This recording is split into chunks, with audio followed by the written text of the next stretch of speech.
12-13%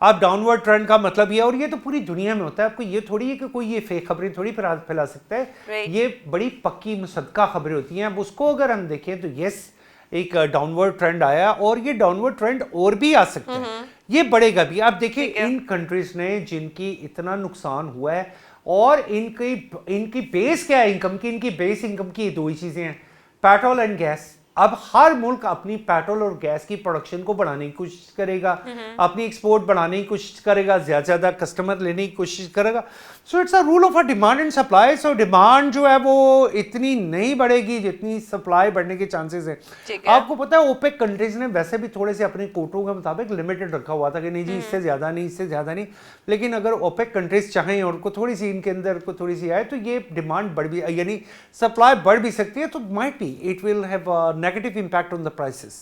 okay sir, thank you so much. और इसी के साथ हम दोनों को इजाज़त दीजिए, इंशाल्लाह जल्द हाजिर होंगे एक नए प्रोग्राम के साथ। तब तक के लिए अल्लाह हाफिज़।